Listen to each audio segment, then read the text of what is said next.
न्याय म्हणजे सत्याचा विजय। पण सत्य शोधायचं कसं? न्यायासाठीचा प्रवास सोपा आहे का? तुमच्या हक्कांची संपूर्ण माहिती आहे का? कायद्याचे गूढ उलगडणार, सत्य समजावून सांगणार तज्ञ वकील। महत्त्वाच्या कायद्यांपासून ते गुंतागुंतींच्या प्रकरणांपर्यंत स्पष्ट उत्तर, ठोस मार्गदर्शन। एक व्यासपीठ जिथे प्रत्येक प्रश्नाला मिळेल योग्य उत्तर। लवकरच येत आहे कायद्याचा नवा कट्टा, फक्त BBS न्यूज नेटवर्क 24 तासवर, जिथे प्रत्येक शब्दाला असतो न्यायाचा आधार।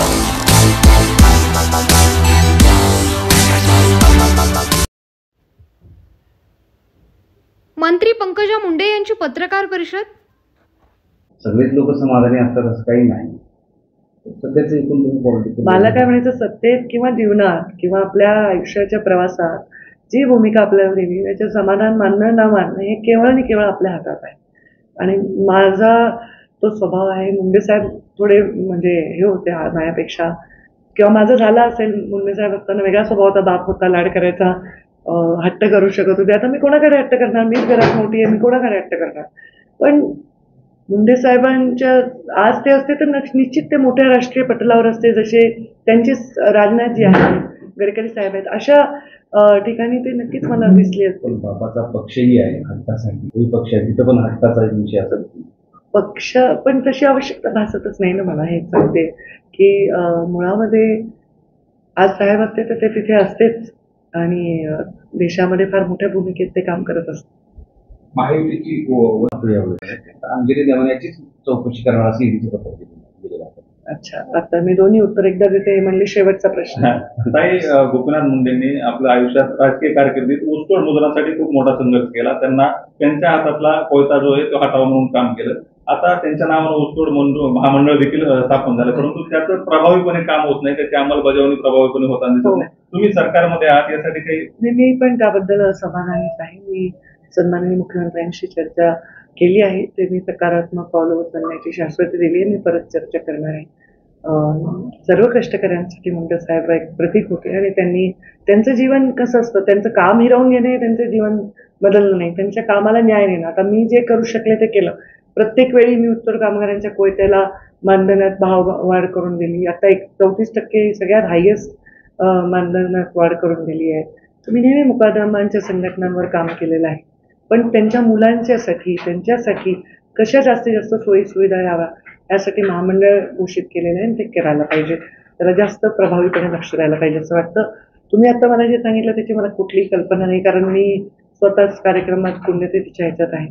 तर असं काही असेल तर त्यामागे काही कारण असेल तर काही मला कल्पना नाही। आज निलंबन पुण्यस्मरण आहे, पुन्हा सगळ्यांना साहेबांची आठवण। खरं आहे, 2014चा 3 जूनचा जो दिवस होता तो अत्यंत अनपेक्षित आणि अत्यंत धक्कादायक आणि एक टोटली एक उद्ध्वस्त करणारा दिवस होता आमच्या परिवारासाठी, मुंडे साहेबांवर प्रेम करणाऱ्या असंख्य लोकांसाठी। आता 25 आलेला आहे आणि 12 डिसेंबर आणि 3 जून आणि दसरा हे तिन्ही मुंडे साहेबांनी त्यांना समर्पित कार्यक्रम आहेत। खरं 3 जून आणि 12 डिसेंबर ते असताना विषयच नव्हता। आज त्यांच्या आठवणीमध्ये आम्ही 11 वर्ष हे कार्यक्रम सातत्याने घेत आहोत। अगदी कोविडमध्ये येणं शक्य नव्हतं तेव्हा सुद्धा लोकांनी घरोघरी गावोगावी हे कार्यक्रम केले। तर ही एक परंपरा आहे लोकांवर, आणि मुलगी म्हणून माझं कर्तव्य आहे, कोणाची आईवडील गेली तर त्यांच्या पुण्यस्मरणाला ते कीर्तन ठेवतात, भोजन ठेवतात, तसंच हा कार्यक्रम आहे। हा तसाही आमचा कार्यक्रम हा 3 जूनचा अत्यंत सिंपल आहे आणि मुंडे साहेबांवर प्रेम करणारे मोठे मोठे नेते सगळेजण गडावर येऊन गेलेले आहेत। तर आता अजून यावर्षी फार प्रचंड साधा कार्यक्रम आम्ही ठेवलेला। नाशिक महानगरपालिका सार्वजनिक आरोग्य विभागाच्या वतीने जाहीर निवेदन। शहरात वाढत्या तापमानामुळे उष्माघात अर्थात हीट स्ट्रोक होण्याची शक्यता नाकारता येत नाही। अशा वेळी उपचार न केल्यास डिहायड्रेशनमुळे मृत्यू ओढावू शकतो। म्हणूनच वाढत्या तापमानात फार वेळ कष्टाची कामे करणे टाळावे। उष्णता शोषून घेणारे काळ्या किंवा भडक रंगाचे कपडे वापरू नये। पाणी भरपूर प्यावे। बाहेर जाताना गॉगल्स, टोपी, छत्री इत्यादींचा वापर करावा। मळमळ, उलटी, थकवा येणे, ताप येणे अशी उष्माघाताची लक्षणे आढळल्यास त्वरित डॉक्टरांचा सल्ला घ्या. नाशिक महानगरपालिका नाशिकच्या वतीने जनहितार्थ प्रसारित. मंत्री गिरीश महाजन यांच्यासारख्यांनी आपल्या सख्या भाच्याला खोट्या गुन्ह्यात अडकवल्याने त्याला विनाकारण 7 वर्ष कारागृहात काढावे लागले असल्याचा आरोप माजी मंत्री एकनाथ खडसे यांनी गिरीश महाजन यांच्यावर केल्याने खळबळ उडाली आहे. कारागृह साहित्य पुरवठा प्रकारात घोटाळा झाल्याचा आरोप राजू शेट्टी यांनी केला. यामध्ये ठेकेदाराला जळगावमधील एका मंत्र्याची साथ असल्याचंही राजू शेट्टी यांनी म्हटलंय. राजू शेट्टी यांनी केलेल्या या आरोपाच्या बाबत आपण माहिती घेत असून नंतर याबाबत आपण विधानसभेत आवाज उठवणार असल्याचं आणि या घोटाळ्याची चौकशी करण्यात यावी अशी मागणी करण्यात येणार असल्याचं खडसे यांनी म्हटलंय. कुरुंदकर यांच्यासोबत बोलण्यावरून आपल्या सख्या भाच्याला खोट्या गुन्ह्यात अडकवण्यात आले. त्याला 7 वर्ष विनाकारण कारागृहात काढावी लागली. निर्दोष सुटून आल्याच्या नंतर त्याने कारागृहाच्या ठिकाणी अतिशय निकृष्ट दर्जाचे जेवण कैद्यांना दिले जात असल्याचं आपल्याला सांगितलं असं खडसे यांनी म्हटलंय. कारागृह घोटाळ्याच्या संदर्भामध्ये तुम्ही विधानसभेमध्ये आवाज उठवणार असल्याचं सांगितलं जातंय. नक्की कशा पद्धतीमध्ये हा घोटाळा केला जातोय? कोण कोण सहभागी यामध्ये? राजू शेट्टींनी या संदर्भामध्ये कारागृहाचे जे कैदी आहेत त्यांच्या खरेदीमध्ये 500 कोटी रुपयाचा घोटाळा झाला अशा स्वरूपाचा एक आरोप केला आणि माझ्याशी चर्चा करत असताना त्यांनी या सविस्तर माहिती मला त्या ठिकाणी दिली. कारागृहासाठी जे खरेदी केले गेले जाते ते 3 प्रकारचे खरेदी केले जाते. एक धान्य वगैरे हे जे आहेत त्या संदर्भामध्ये म्हणजे मीठ, तेल, धान्य वगैरे ज्या वस्तू आहेत त्यासाठी. दुसरे जे पेरिसेबल आयटम म्हणजे ज्याच्यामध्ये भाजीपाला, अंडी किंवा अशा प्रकारचे ज्यावेळेस खरेदी केले जातात तर दुसऱ्या प्रकारची खरेदी असते. आणि तिसऱ्या प्रकारची जी खरेदी असते त्यामध्ये साबण, टूथपेस्ट वगैरे सारखे पदार्थ खरेदी केले जातात. एकंदरीत 3 प्रकारच्या खरेद्या केल्या जातात. त्यापैकी धान्य खरेदी यावर्षी 350 कोटी रुपयाची झालेली आहे आणि यापूर्वी पण जवळपास 1200-1500 कोटी रुपयाची खरेदी 2-3 वर्षामध्ये झालेली आहे आणि बाकीच्या खरेदी मिळून 500 कोटी रुपयाची खरेदी याही वर्षी झालेली आहे. आत्तापर्यंत केलेल्या खरेदीमध्ये जे निकृष्ट धान्य वगैरे दिलं जातं, निकृष्ट साहित्य झालं जातं, तेल असेल, तूप असेल, धान्य असेल, यामध्ये फार मोठ्या प्रमाणावर निकृष्ट दर्जाच्या ह्या सगळ्या वस्तू देऊन एका बाजूला टेंडरमध्ये घोटाळे करायचे, टेंडरमध्ये मग वाढत्या किमतीनं टेंडर घ्यायचे आणि खाली निकृष्ट दर्जाचं असं धान्य पुरवायचं, ही मोडस ऑपरेंडी यांची राहिलेली आहे आणि यामध्ये मोठ्या प्रमाणावर घोटाळा झाला अशी तक्रार आहे. याबद्दलची माहिती मी घेतो आहे. माहिती मिळाल्यानंतर हा संपूर्ण प्रकरण जे आहे ते महाराष्ट्राच्या विधानसभेमध्ये सरकारकडे मांडणार आहे आणि याची चौकशी करावी अशी मी मागणी करणार आहे. या सगळ्यामध्ये एका जळगावमधल्या मंत्र्याचा समावेश असल्याचं तुम्ही म्हटलेलं आहे. कोण मंत्री आहे, कशा पद्धतीचा समावेश आहे? राजू शेट्टी यांनी असा आरोप केलेला आहे की या ठिकाणी जळगावचा ठेकेदार आहे आणि जळगावच्या ठेकेदाराला आशीर्वाद जळगाव जिल्ह्यातील एका मंत्र्याचा आहे. आता मंत्र्या कोण आहे हे मला नाही सांगता येणार कारण त्यांनी पण तसं नाव काही सांगितलं नाही. पण ज्या अर्थी जळगावचा ठेकेदार आहे तर सर्वसाधारणपणे या ठेकेदाराबरोबर कोण मंत्री असतात हे जनतेला माहिती आहे. भाऊ, पण तो ठेकेदार कोण आहे जळगावचा? नाही, ठेकेदाराने स्वतः सांगितलं इथलं सुनील झवर साई काहीतरी त्याचं नाव आहे. त्याने स्वतः सांगितलं की बा मी खरेदी केलेली आहे, मी टेंडरमध्ये सहभाग घेतलेला आहे आणि नियमानुसार मी टेंडर घेतलेलं आहे असं त्याने स्वतःच सांगितलेलं आहे, सुनील झवरने. भाऊ, पण जळगावचा ठेकेदार जो सुनील झवर आहे याने हा आरोप फेटाळलेला आहे आणि त्याचं असं म्हणणं आहे की मी जो ठेका घेतला आहे तो 100 कोटीचा घेतला आहे तर 500 कोटी आले कुठून आणि समोर येणाऱ्या जे काही संकट असतील किंवा काही गुन्हे असतील त्याला मी सामोरं जाईन. नाही, बरोबर आहे. जर त्यानं 100 कोटी काय आहे माहिती आहे की 5 जणांनी टेंडर भरले होते वेगवेगळे आणि या 5 जणं मिळून एकत्रित टेंडर घेतलं होतं. हे त्या एकत्रित टेंडरमध्ये सुनील झवरचा कदाचित 100 कोटीचा वाटा असेल. प्रश्न हा नाही आहे की वाटा 100 कोटीचा आहे का 500 कोटीचा आहे. धान्य निकृष्ट दर्जाचं पुरवलं गेलं ज्या ठेका घेतला हा प्रश्न आहे आणि त्याची चौकशी झाली पाहिजे. मी कैद्यांबरोबर मागणी घेतली. स्वतः माझा भाचा 7 वर्ष जेलमध्ये निर्दोष सुटला. त्याला याच लोकांनी त्याला या केसमध्ये अडकवलेलं होतं. निर्दोष असताना त्याला फक्त 1 मिनिटाचं फोनवर बोलणं झालं आणि कटाचा सूत्रधार म्हणून त्याला ठिकाणी पकडण्यात आलं आणि त्याला 7 वर्ष विनाकारण तुरुंगात दिलं. हायकोर्टामध्ये केस चालली, कोर्टामध्ये चालली आणि न्यायालयाने ह्याला निर्दोष सोडलं. मी त्याला स्वतः विचारले की काय प्रकार आहे. या ठिकाणी कराडगृहामध्ये अत्यंत निकृष्ट दर्जाचं अन्न दिलं जातं, जे जनावरंसुद्धा खाणार नाही अशा स्वरूपाचं त्या ठिकाणी अन्न पुरवलं जातं असं त्याचं म्हणणं आहे. पोळ्या तर अशा दिल्या जातात की जाड रफ आणि त्याच्यावर अक्षरशः कणिक बाहेरून टाकलेली असते, अशा स्वरूपाच्या पोळ्या आहे. वरण असं असतं की वरण एखादं लिक्विड टाकल्याप्रमाणे त्या ठिकाणी वरण दिलं जातं, डाळ दिसतच नाही. हा जो प्रकार आहे हा कारागृहाचा आहे.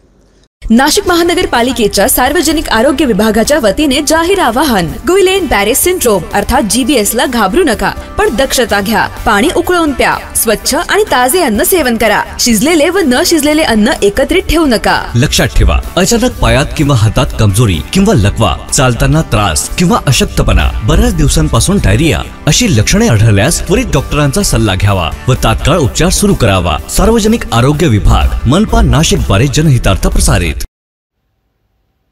भारतीय जनता पार्टी पर्यावरण विकास आघाडीच्या वतीने करुण वृक्षांची वृद्धी, जपू पर्यावरणाची समृद्धी. 5 जून रोजी जागतिक पर्यावरण दिनानिमित्त नाशिक जिल्ह्यात 1 लाख भव्य वृक्षारोपण व वृक्ष लागवडीचा संकल्प सोहळा केला असून नाशिक जिल्ह्यातील दक्षिण विभागातील भाजपाचे 18 मंडल आहेत.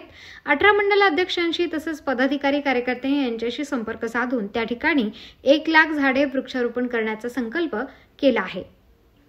त्यापैकी देवळाली भगूर मंडल पासून या वृक्षारोपण लागवडीची सुरुवात होणार आहे. मोदी सरकारला 11 वर्ष पूर्ण झाली म्हणून पहिल्या टप्प्यात भाजपाचे नाशिक जिल्ह्याचे जिल्हाध्यक्ष सुनील बच्छाव यांच्या मार्गदर्शनाखाली संयोजक पर्यावरण विकास आघाडीचे जिल्हाध्यक्ष तानाजी भोर देवळाली भगूर मंडळामध्ये देवळाली कॅम्प येथील गजानन महाराज मंदिर विजयनगर या ठिकाणी गुरुवार दिनांक 5 जून रोजी जागतिक पर्यावरण दिनानिमित्त सकाळी 10 ते 12 दरम्यान प्रथम 11,000 झाडांचे वृक्षारोपण लागवडीचे संकल्प देवळाली कॅम्प भगूर परिसरात विविध मान्यवरांच्या व भाजपाचे पदाधिकारी कार्यकर्ते आणि नागरिकांच्या हस्ते करण्यात येणार असल्याची माहिती भाजपाचे नाशिक जिल्हा सरचिटणीस शरद कासार, संयोजक पर्यावरण विकास आघाडीचे जिल्हाध्यक्ष तानाजी भोर यांचे कार्यालय विजयनगर येथील श्री साई समर्थ या ठिकाणी दिली आहे.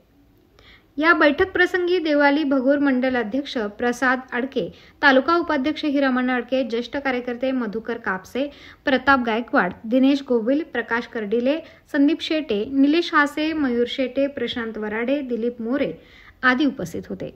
Bharat Chavan, BBS news, Deolali camp, Nashik. Bharatiya Janata party Nashik जिल्ह्याच्या वतीने आगामी काळामध्ये प्रदेशाने काही कार्यक्रम दिलेले आहेत. 11 मोदी सरकारचे 11 वर्ष पूर्तीला संकल्प ते सिद्धी एक कार्यक्रम. दुसरा आपला दरवर्षी आपण पर्यावरण दिन साजरा करतो तो, त्याच्यानंतर आपत्कालीन दिवस, अशा आपल्याला प्रदेशाने कार्यक्रम दिले. तर ह्या वर्षी पर्यावरण दिन पर्यावरण आघाडीचे आपले जिल्हाध्यक्ष तानाजी भोर यांना जिल्ह्याचं संयोजक म्हणून त्यांच्याकडे दायित्व दिले आहे आणि मोठ्या प्रमाणामध्ये जिल्ह्यामध्ये वृक्ष लागवड करण्यात येणार आहे. तर 5 जून हा पर्यावरण दिन, आम्ही त्या दिवशी साधारणतः 11,000 झाडं लावण्याचा पहिल्या दिवशी संकल्प केला आहे. तर त्यामध्ये आपले पर्यावरण आघाडीचे तानाजीभाऊ भोर हे आपल्याला संपूर्ण रूपरेषा सांगतील. भारतीय जनता पार्टी नाशिक जिल्हा, आमचे जिल्हाध्यक्ष सुनीलजी बच्छाव सर यांच्या मार्गदर्शनाखाली मी पर्यावरण विकास आघाडीचा जिल्हाध्यक्ष तानाजी भोर सरांनी सांगितल्याप्रमाणे प्रदेशाकडून कार्यक्रम आलेले आहेत. त्या कार्यक्रमामध्ये जागतिक पर्यावरण दिनानिमित्त या संपूर्ण नाशिक जिल्ह्यामध्ये जिल्ह्याच्या वतीने 1 लाख वृक्ष लागवडीचा संकल्प पर्यावरण विकास आघाडी भाजप नाशिक जिल्ह्याच्या वतीने केलेला आहे. आणि जागतिक पर्यावरण दिन 5 जून रोजी 11,000 वृक्ष लागवडीचा सोहळा, त्या दिवशी 11,000 वृक्ष लागवड करून तो सोहळ्याला सुरुवात करणार आहे. आणि संपूर्ण नाशिक जिल्ह्यामध्ये पावसाचे वातावरण तयार झाल्यानंतर त्या गावामध्ये त्या तिथले BJPचे कार्यकर्ते, भारतीय जनता पार्टीचे कार्यकर्ते, मंडल अध्यक्ष यांना घेऊन संपूर्ण नाशिक जिल्ह्यामध्ये माननीय सुनील भाऊ बच्चाव सरांच्या मार्गदर्शनाखाली संपूर्ण जिल्ह्यामध्ये 1 लाख वृक्ष लागवडीचा संकल्प यावर्षी पर्यावरण आघाडीने केलेला आहे. त्याची सुरुवात विजयनगर देवळाली कॅम्प येथे गजानन महाराज मंदिरापासून आम्ही 5 जून 2025 सकाळी 10 ते 12 या वेळेत कार्यक्रम आहे.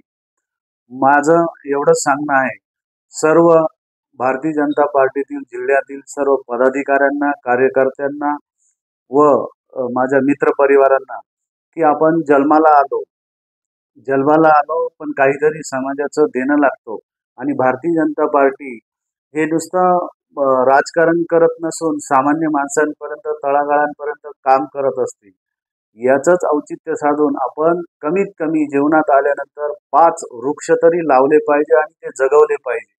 हाच संकल्प मनी घेऊन आपण संपूर्ण जिल्ह्यामध्ये 1 लाख वृक्षारोपण यावर्षी करणार आहेत. त्यामध्ये आपण काही बीजरोपण पण करणार आहे, विविध डोंगरांवर जाऊन बीजरोपण करणार आहे. त्यासाठी संपूर्ण जिल्ह्यातील भारतीय जनता पार्टीच्या सर्व कार्यकर्त्यांनी व पदाधिकाऱ्यांनी मला मदत करावी आणि त्यासाठी सहकार्य करावे. संपूर्ण झाडं मी स्वतः देणार आहे, बीज पण मी देणार आहे, पण भारतीय जनता पार्टीच्या वतीने हा सर्व कार्यक्रम सुनीलजी बच्चाव सरांच्या मार्गदर्शनाखाली होणार आहे.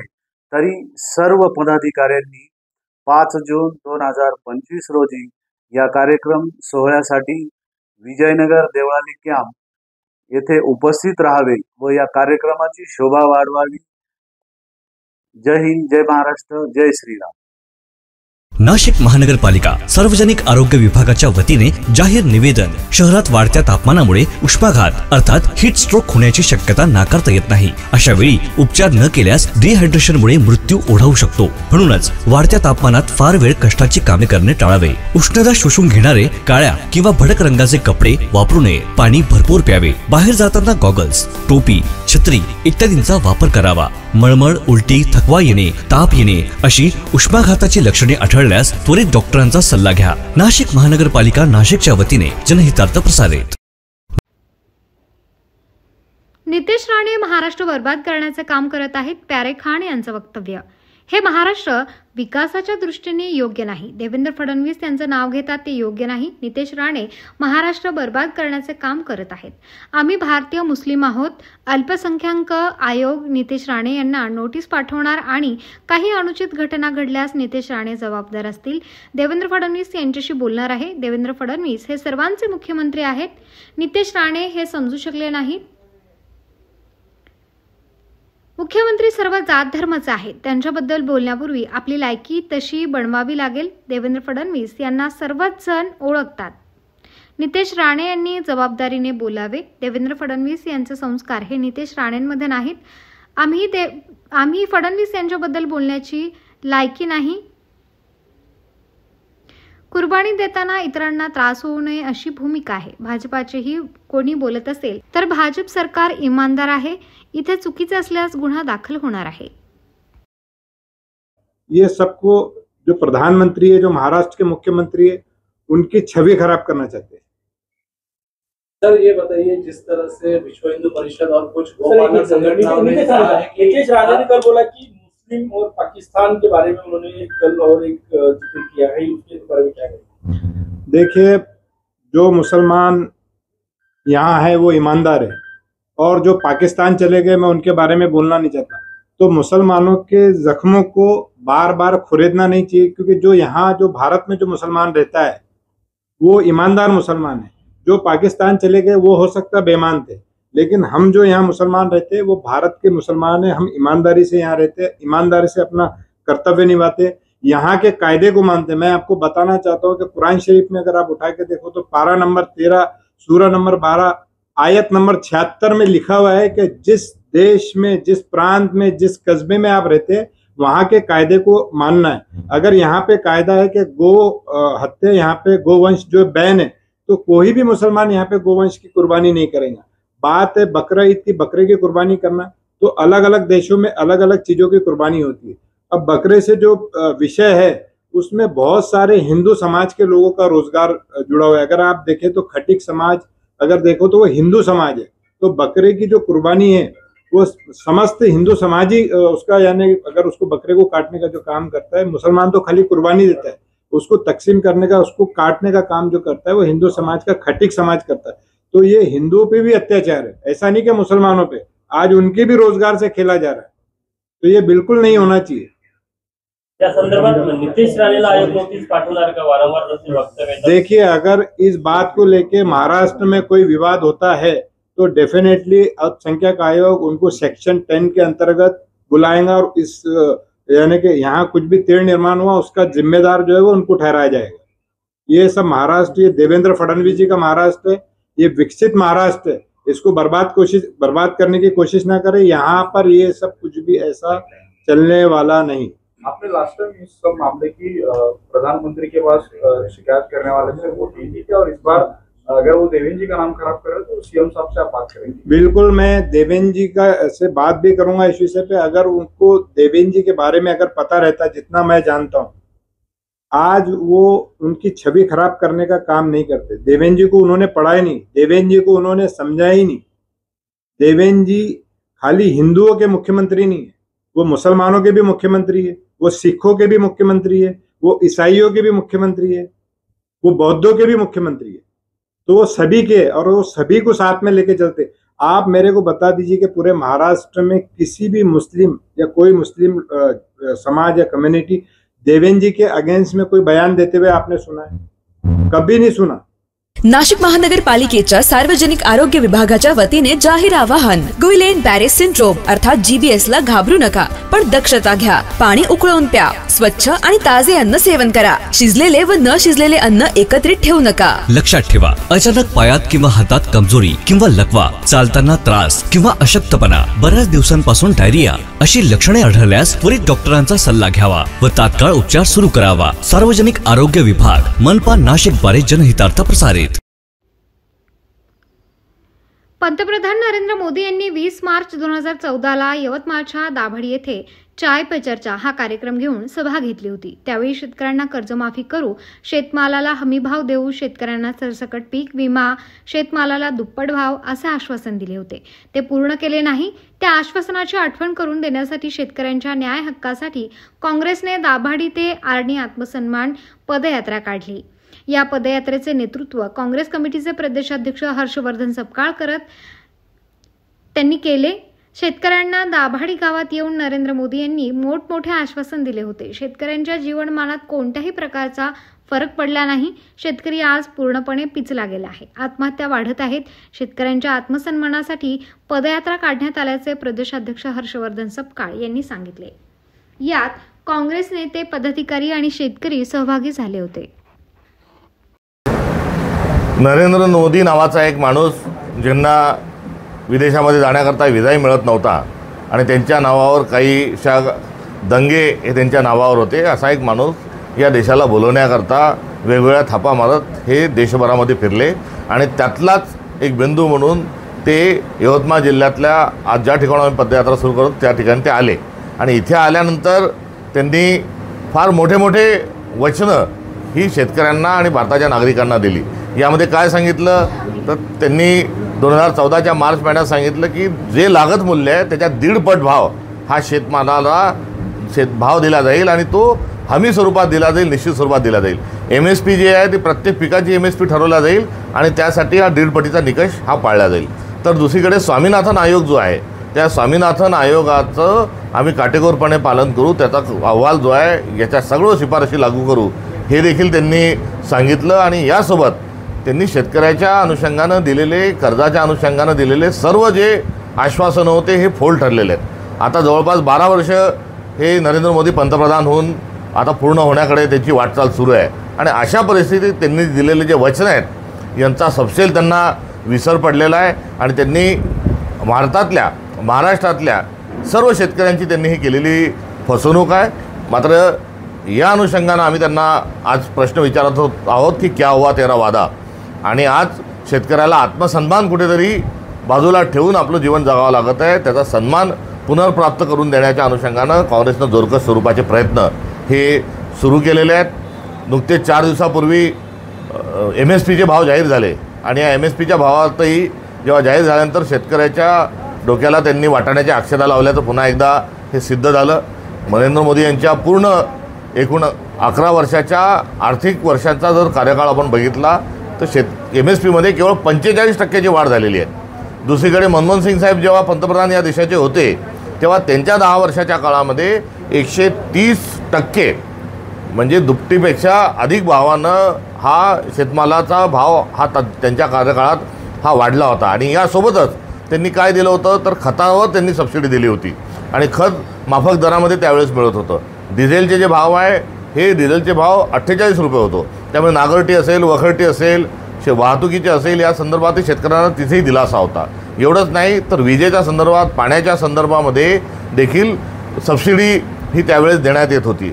आता 45% तर वाढ केलेली आहे वरकरणी, मात्र दुसऱ्या हाताने त्यांनी भरपूर मोदींनी काढून घेतलं आहे। कसं काढून घेतलं आहे तर 18% थेट GST आहे। डिझेलचा भाव हा 48वरून आता 100च्या वर त्यांनी केलेला आहे। कीटकनाशकावरची भाव त्यांनी वाढवलेले आहेत, खतावरची सबसिडी त्यांनी रद्द केलेली आहे, त्यामुळे खूप मोठ्या दरात आता शेतकऱ्यांना खतं विकत घ्यावे लागतात आहे। आणि या बेशरम नाशिक महानगरपालिका सार्वजनिक आरोग्य विभागाच्या वतीने जाहीर निवेदन, शहरात वाढत्या तापमानामुळे उष्माघात अर्थात हीट स्ट्रोक होण्याची शक्यता नाकारता येत नाही। अशा वेळी उपचार न केल्यास डिहायड्रेशनमुळे मृत्यू ओढावू शकतो। म्हणूनच वाढत्या तापमानात फार वेळ कष्टाची कामे करणे टाळावे। उष्णता शोषून घेणारे काळ्या किंवा भडक रंगाचे कपडे वापरू नये। पाणी भरपूर प्यावे। बाहेर जाताना गॉगल्स, टोपी, छत्री इत्यादींचा वापर करावा। मळमळ, उलटी, थकवा येणे, ताप येणे अशी उष्माघाताची लक्षणे आढळल्यास त्वरित डॉक्टरांचा सल्ला घ्या। नाशिक महानगरपालिका नाशिकच्या वतीने जनहितार्थ प्रसारित।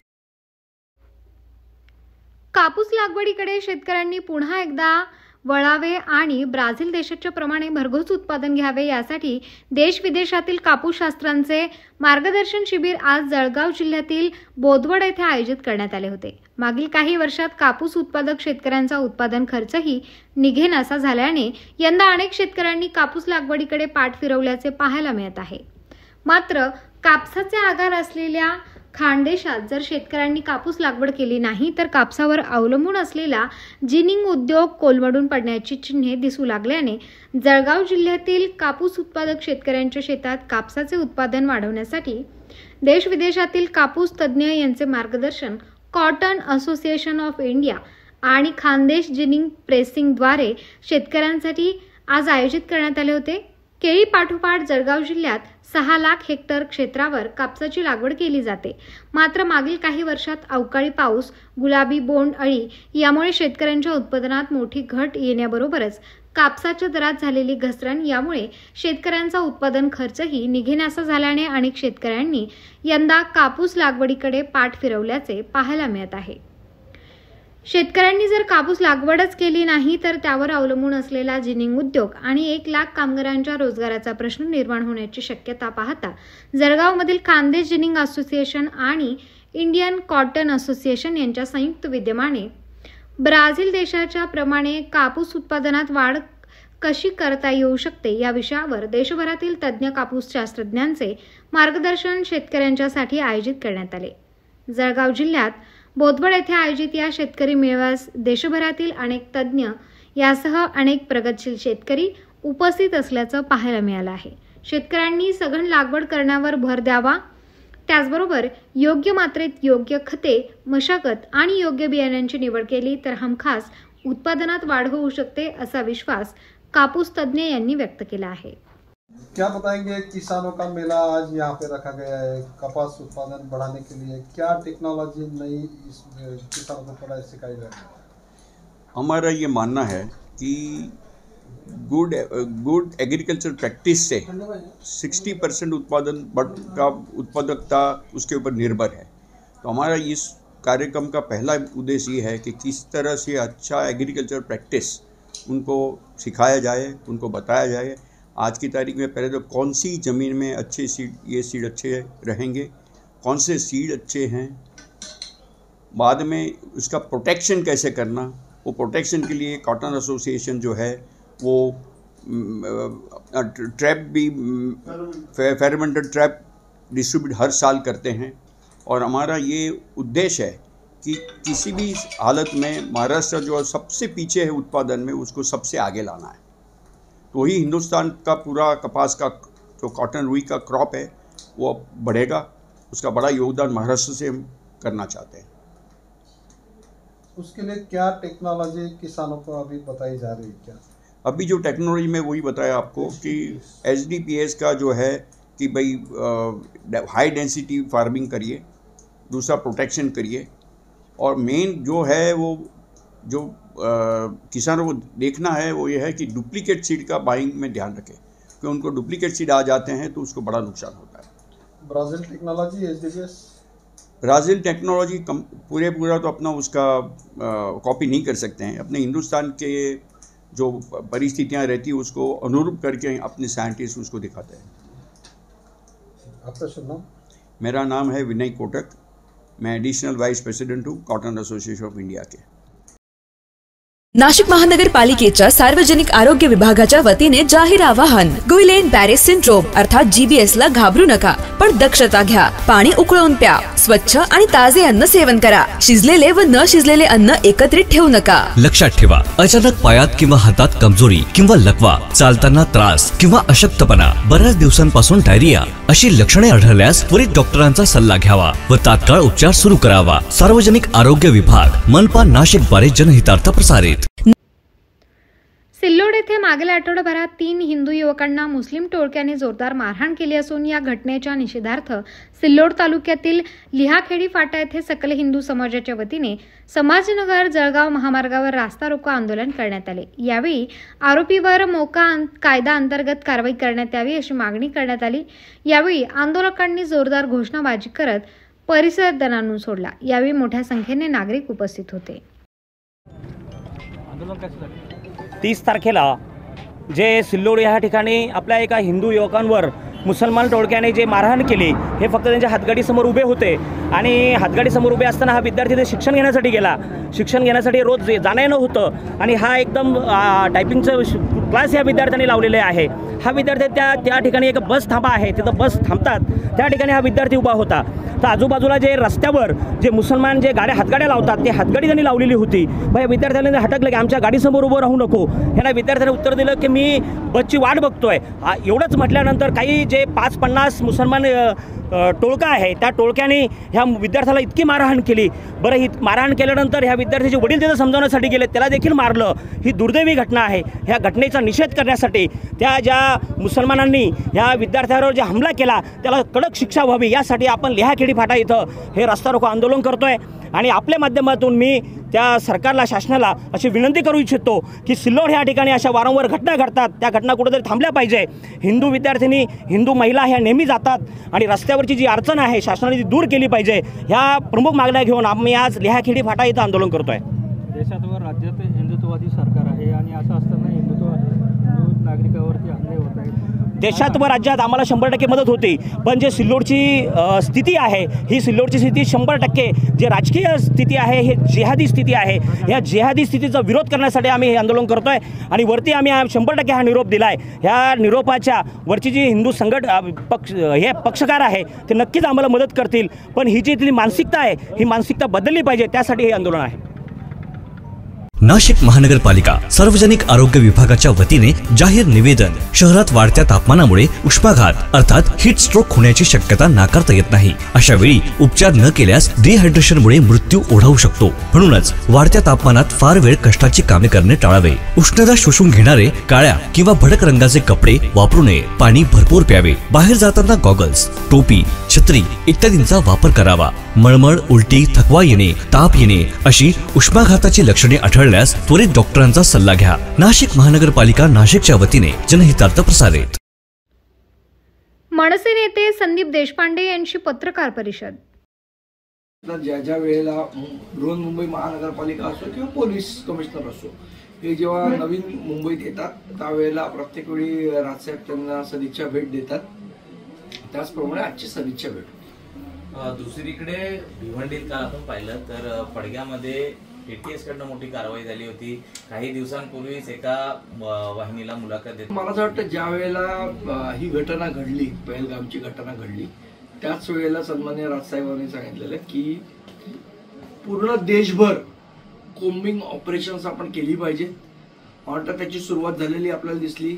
अनेक पाकिस्तानसाठी काम करणारे लोक हे यांच्यावर छापे पडलेले आहेत. NIA छापे टाकलेले आहेत. महाराष्ट्र ATSनी, मुंबई ATSनी भिवंडी, पडगा इथे कोम्बिंग ऑपरेशन चालू केलेलं आहे.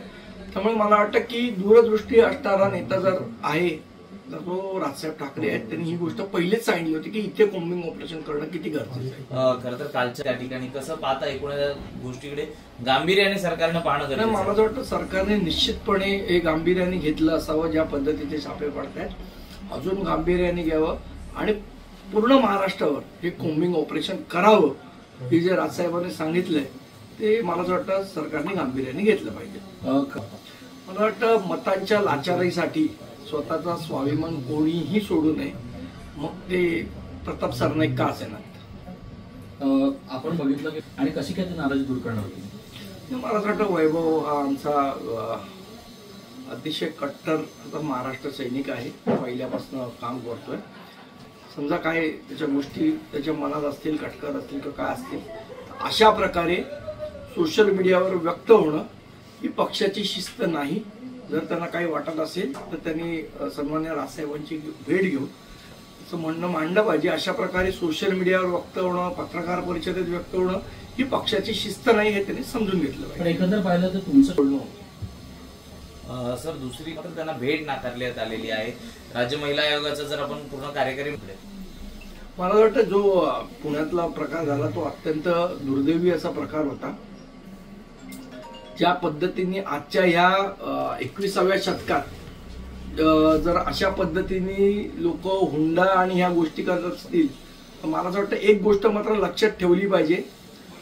अन्याय करणाऱ्यापेक्षा अन्याय सहन करणारा हा जास्ती पापी असतो. या प्रकारचा अन्याय कोणीही सहन नाही केला पाहिजे. त्याच्या विरुद्ध आवाज उठवला पाहिजे. अशा जर आमच्या कुठल्या भगिनी असतील ज्यांच्यावर अन्याय होत असेल त्यांनी निश्चितपणे महाराष्ट्र नवनिर्माण सेनेशी संपर्क साधावा. आमचा महाराष्ट्र सैनिक ताकदीने एक भाऊ म्हणून त्यांच्या पाठी उभा राहील. नाशिक महानगरपालिका सार्वजनिक आरोग्य विभागाच्या वतीने जाहीर निवेदन. शहरात वाढत्या तापमानामुळे उष्माघात अर्थात हीट स्ट्रोक होण्याची शक्यता नाकारता येत नाही. अशा वेळी उपचार न केल्यास डिहायड्रेशनमुळे मृत्यू ओढावू शकतो. म्हणूनच वाढत्या तापमानात फार वेळ कष्टाची कामे करणे टाळावे. उष्णता शोषून घेणारे काळ्या किंवा भडक रंगाचे कपडे वापरू नये. पाणी भरपूर प्यावे. बाहेर जाताना गॉगल्स, टोपी, छत्री इत्यादींचा वापर करावा. मळमळ, उलटी, थकवा येणे, ताप येणे अशी उष्माघाताची लक्षणे आढळल्यास त्वरित डॉक्टरांचा सल्ला घ्या. नाशिक महानगरपालिका नाशिकच्या वतीने जनहितार्थ प्रसारित. सरपंच संतोष देशमुख हत्या प्रकरणात आज बीडच्या जिल्हा व सत्र न्यायालयात सुनावणी झाली. सरकारी पक्षाचे वकील उज्ज्वल निकम यांच्या उपस्थितीत आजचा युक्तिवाद झाला. संतोष देशमुख हत्या प्रकरणात आरोप निश्चितीबाबत पुरेसे पुरावे असून आरोप निश्चिती करून घ्यावी असा अर्ज उज्ज्वल निकम यांनी न्यायालयाला सादर केला. तर वाल्मिक कराडच्या वकिलाकडून अद्याप सरकारी पक्षाकडून डिजिटल ॲडव्हान्स मिळाले नसल्याचं म्हणणं मांडण्यात आलंय. तर वाल्मिक कराडच्या दोषमुक्तीचा अर्ज न्यायालयात प्रस्तावित केला आहे. या दोन्ही बाबींवर 17 जून रोजी सुनावणी होणार आहे.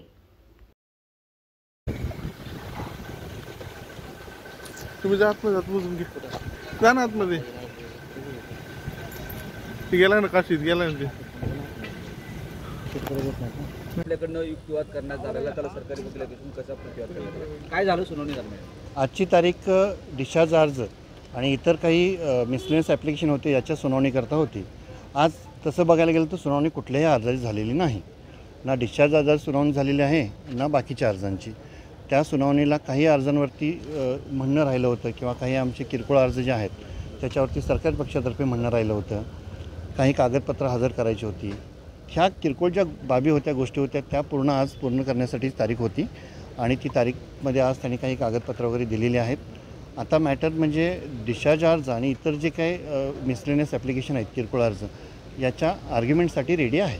तुम्ही असं म्हटले होते की पेनड्राईव्ह मिळाला नाही, तो पेनड्राईव्ह दिला. हां, म्हणजे जे आम्ही सुरुवातीपासून काही इलेक्ट्रॉनिक डिजिटल एव्हिडन्स म्हणत होतो ना तो त्यांनी आता सिलबंद लखोटे त्यांनी मेहरबान कोर्टात सादर करतोय असं म्हटले होते.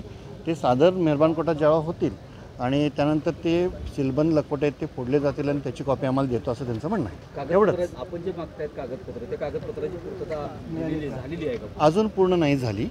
पण ते आत्ता शेवट अंतिम टप्प्यात आहे कागदपत्रांच्या पूर्ततेसाठी. डिस्चार्ज ॲप्लिकेशनचा जो विषय हां. होता, मुळात काय नेमकं त्याच्यावरती सरकारी पक्षाकडनं ज्या सुरुवातीला उठवून नाही, आता कसं आहे की त्याच्यावरती आर्ग्युमेंट युक्तिवाद अजून झालेलं नाही, त्यामुळे कुठलंही भाष्य करणं चुकीचं होईल किंवा उचित राहणार नाही. संपत्ती जप्तीसाठीचा अर्ज केला नाही, तेच सगळे जे काय अर्ज आहेत ना, तेच किरकोळ अर्ज म्हटलं, ते बरेचसे 4-5 अर्ज आहेत, ते युक्तिवादासाठी नेमलेत आणि ते अजून प्रलंबित आहेत. आरोपी वाल्मिक कराड याची सर्व स्थावर मिळकत चल आणि अचल हा जप्तीचा जो आम्ही सरकारतर्फे अर्ज दिला होता, त्याला आज वाल्मिक कराडने न्यायालयात वकिलांच्या मार्फत उत्तर दिलेलं आहे. त्या अर्जाची चौकशी 17 तारखेला होईल आणि त्या अर्जावर त्याचा युक्तिवाद माझे सहकारी ॲडव्होकेट कोल्हे हे करतील. तसेच या खटल्यामध्ये मोकाकाखाली मला दोषमुक्त करावे असा जो वाल्मिक कराडचा अर्ज होता, त्यावर आम्ही कोर्टाला न्यायालयाला असं प्रस्तावित केलं की आपण याला दोषमुक्त करावं किंवा त्याच्यावरती आरोप निश्चित करावे आणि त्याप्रमाणे असा आम्ही जो निर्णय घ्यायचा आहे तो एकत्रित सुनावणीत घेण्यात यावा. अर्थात त्यावरती न्यायालयाने आणि अर्थात बचाव पक्षांच्या वकिलांची हरकत असल्यामुळे बचाव पक्षांच्या तर्फे असं सांगण्यात आलं की प्रथम दोषमुक्तीतून त्याला मोकाखातून त्याला मुक्त करावं, या अर्जावरती चौकशी व्हावी.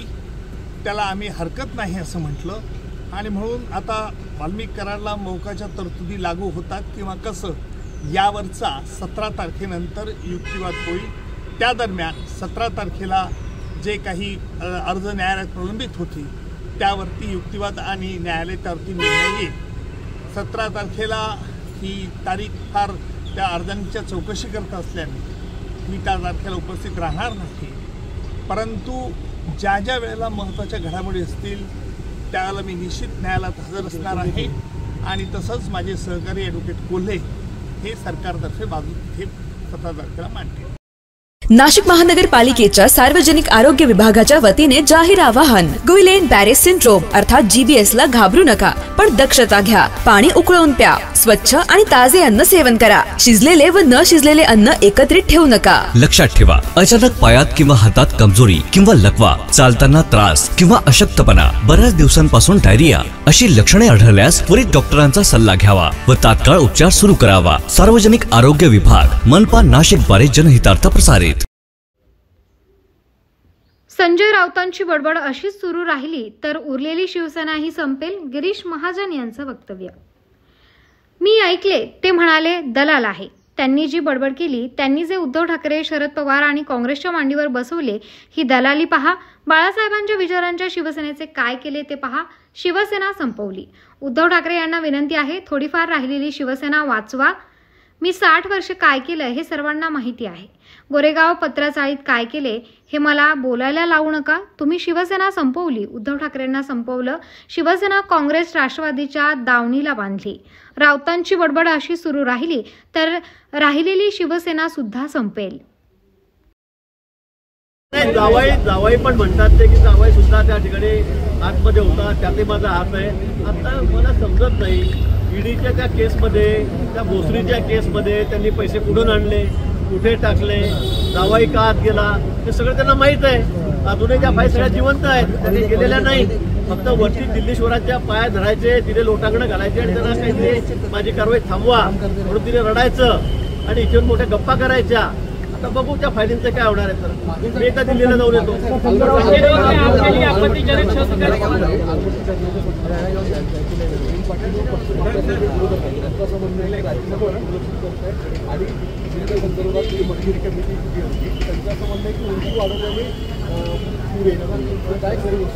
ते मला वाटतं ही परिस्थिती म्हणजे ही गोष्ट सूर्यप्रकाशाची स्वच्छ आहे की आलमट्टीमुळे आज सांगली असेल, कोल्हापूरच्या त्या भागामध्ये महापूर येतो, पाण्याखाली वस्तुस्थिती आहे.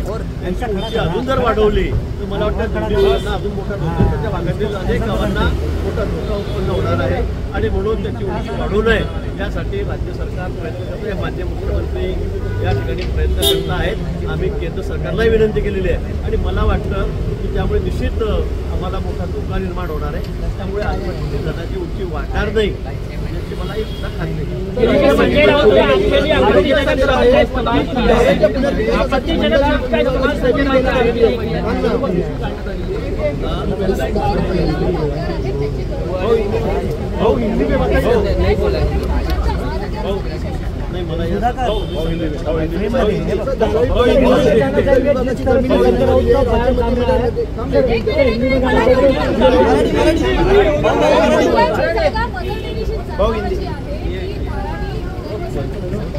नाशिक महानगरपालिकेच्या सार्वजनिक आरोग्य विभागाच्या वतीने जाहीर आवाहन. गुइलेन बॅरे सिंड्रोम अर्थात GBS ला घाबरू नका, पण दक्षता घ्या. पाणी उकळून प्या. स्वच्छ आणि ताजे अन्न सेवन करा. शिजलेले व न शिजलेले अन्न एकत्रित ठेवू नका. लक्षात ठेवा, अचानक पायात किंवा हातात कमजोरी किंवा लकवा, चालताना त्रास किंवा अशक्तपणा, बऱ्याच दिवसांपासून डायरिया अशी लक्षणे आढळल्यास त्वरित डॉक्टरांचा सल्ला घ्यावा व तात्काळ उपचार सुरू करावा. सार्वजनिक आरोग्य विभाग, मनपा नाशिक द्वारे जनहितार्थ प्रसारित. बुलढाणा जिल्ह्यातील जळगाव जामोद तालुक्यातील प्रसिद्ध गाव असलेल्या भेंडवळ या गावात दारूच्या महापुराने महिला त्रस्त झाल्या आहेत. या महिलांनी यापूर्वी जळगाव जामोद पोलिसांकडे आपली भीती सांगितली, मात्र यावर पोलिसांनी काहीही कारवाई केली नाही. परिणामी या अवैध दारूमुळे घरात दररोज वाद होत आहेत. अनेकांचे संसार उघड्यावर आले आहेत.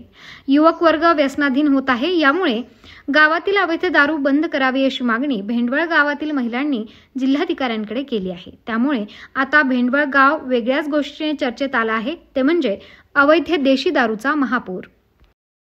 भेंडवळवरून आलो, आम्हाला दारूबंदी पाहिजे. आमचे नवरे इव्हेन लागे कुराडा घेऊन झपतात रात्री, आम्हाला रातभर झप नाही लागत.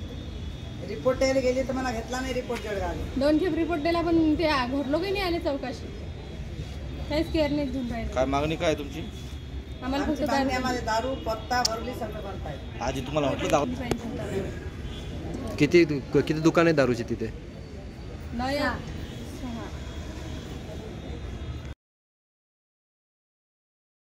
पत्ता आम्हाला 2 नंबरचे बंदे, आमच्या गावातले बंदे धंदे आम्हाला बंद पाहिजे. कोणतं गाव आहे? भेंडवळ. बर, काय कशासाठी आले तुम्ही इथं? आम्ही दारूबंदी करायसाठी. दारूबंदी वरली पत्ता सगळंच बंद पाहिजे आमच्या गावामध्ये. कोणाला भेटायला आले? तुम्ही पोलिसांना सांगितलं नव्हतं का? सांगितलं होतं. महिला मंडळ घेऊन जळगावला गेलो होतो. तर ते येतात आणि आम्ही म्हणतात, आम्हाला महिलाने म्हणतात की बा महिला तुम्ही आम्हाला दारूवाले पकडून दाखवा. आता आम्ही पोट भरणार नाही. बाया 200 रुपये मजुरी करतो, पोट भरतो, आणि त्याला आम्ही कुठून दारू पकडून द्यावा? आमच्या ज्यानं ते पकडल्या जातात. गावात किती दुकान आहेत दारूचे? दारूचे दुकान आता लय 5-6.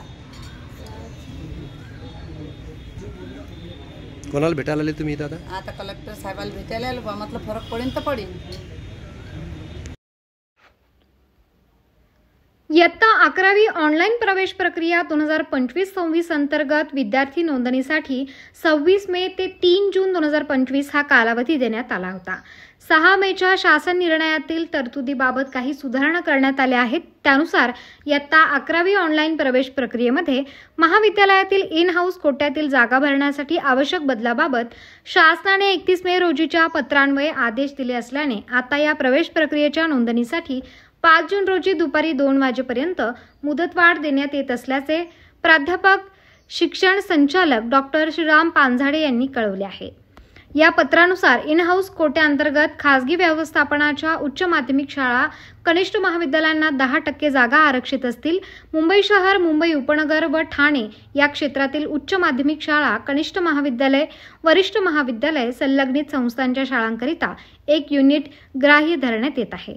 राज्यातील उर्वरित जिल्ह्यांकरिता त्याच संस्थेची शाळा व उच्च माध्यमिक शाळा, कनिष्ठ महाविद्यालय, वरिष्ठ महाविद्यालय यासाठी महसुली जिल्ह्यामध्ये 1 युनिट इन हाऊस कोट्यासाठी ग्राह्य धरण्यात येत आहे. या बदलाच्या अनुषंगाने संकेतस्थळावर कनिष्ठ महाविद्यालयांच्या संस्थांच्या शाळांचा बदल करण्यासाठी तसेच विद्यार्थ्यांना कनिष्ठ महाविद्यालयाने केलेल्या बदलाच्या अनुषंगाने इन हाऊस कोट्यामधील पसंतीक्रम आवश्यकतेनुसार बदल करण्यासाठी कनिष्ठ महाविद्यालयांना तसेच पालक विद्यार्थी यांना पुरेसा वेळ मिळावा यास्तव विद्यार्थी नोंदणी अंतिम दिनांक 3 जून ऐवजी सुधारित मुदतवाढीसह आता 5 जून रोजी दुपारी 2 पर्यंत करण्यात येत आहे. इयत्ता 11वी प्रवेशाकरिता इच्छुक विद्यार्थी पालक यांनी विद्यार्थी नोंदणी https://mahafyj.c admissions.in या संकेतस्थळावर लवकरात लवकर पूर्ण करावी, तसे आवाहन शालेय शिक्षण विभागामार्फत करण्यात आले आहे. त्यापुढील वेळापत्रक यापूर्वी प्रकाशित केल्याप्रमाणे राहील असेही स्पष्ट करण्यात आले आहे. 2 जून 2025 रोजी सायंकाळपर्यंत एकूण 10,85,851 विद्यार्थ्यांनी नोंदणी केली असून पुणे विभाग 1,87,925, मुंबई विभाग 2,65,900, कोल्हापूर विभाग 1,07,012, छत्रपती संभाजीनगर विभाग 1,40,000, नाशिक विभाग 1,12,108, नागपूर विभाग 95,210, अमरावती विभाग 98,359, लातूर विभाग 58,586 आणि इतर 61,712 अशी नोंदणी झाली असल्याची माहिती डॉक्टर पांझाळे यांनी दिली आहे. अधिक माहितीसाठी ईमेल ID support@mahafyjcadmissions.in अथवा हेल्पलाईन क्रमांक 8530 95 55 64 येथे संपर्क साधावा असे आवाहन करण्यात आले आहे. नाशिक महानगरपालिका सार्वजनिक आरोग्य विभागाच्या वतीने जाहीर निवेदन. शहरात वाढत्या तापमानामुळे उष्माघात अर्थात हीट स्ट्रोक होण्याची शक्यता नाकारता येत नाही. अशा वेळी उपचार न केल्यास डिहायड्रेशनमुळे मृत्यू ओढावू शकतो. म्हणूनच वाढत्या तापमानात फार वेळ कष्टाची कामे करणे टाळावे. उष्णता शोषून घेणारे काळ्या किंवा भडक रंगाचे कपडे वापरू नये. पाणी भरपूर प्यावे. बाहेर जाताना गॉगल्स, टोपी, छत्री इत्यादींचा वापर करावा. मळमळ, उलटी, थकवा येणे, ताप येणे अशी उष्माघाताची लक्षणे आढळल्यास त्वरित डॉक्टरांचा सल्ला घ्या. नाशिक महानगरपालिका नाशिकच्या वतीने जनहितार्थ प्रसारित. राजस्थान ते मुंबई बेकायदेशीर बकऱ्यांची वाहतूक क्षमतेपेक्षा 10 पटीने कोंबून ट्रकमधून वाहतूक केली जाते. त्यामुळे 20% पेक्षा जास्त बोकड्या व बकऱ्या मेलेल्या अवस्थेमध्ये नाशिक जिल्ह्यातील पिंपळगाव येथील वाहतूक विभागाने कारवाई केली. 5 ट्रक चालकांवरती राजस्थानहून महाराष्ट्रातील मुंबई येथील कत्तलखान्यासाठी बकरी ईदसाठी मालकांकडून भाडं वाचवण्यासाठी जिथे 100 बकऱ्यांची मर्यादा असताना 250-300 बकऱ्या कोंबल्या जातात. राजस्थानपासून ते मुंबईपर्यंत 87 हजारांची पोलिसांना वाटप करावी लागते. अशा संतापजनक सवाल तर चालकांनी केला. तसेच त्यांचे अरेरावी सहन करावी लागते. यासाठी आम्ही प्रादेशिक परिवहन विभाग तसेच केंद्रीय परिवहन विभाग नितीन गडकरी यांना याबाबत वारंवार निवेदन देऊन सुद्धा मालक त्यांचे मनमानी थांबवायला तयार नाहीत. त्यांच्यावरती कारवाई केली जावी अशी मागणी त्यांनी BBS न्यूज चॅनलचे संचालक 2 जून रोजी वाहतूक ट्रॅक्टरवरती गाड्यांचे व्हिडिओ शूटिंग करत असताना सांगितले. याबाबत पोलीस अधिकाऱ्यांशी ही चर्चा करण्यात आली. त्यांचे म्हणणे, आपणास फक्त गोमांस व गायीवरतीच कारवाई करता येते. या बकऱ्यांच्या वाहतुकीवरती प्रादेशिक परिवहन विभागालाच अधिकार आहे. त्यांनी त्यांच्यावर कारवाई करावी अशी त्यांनी सांगितले.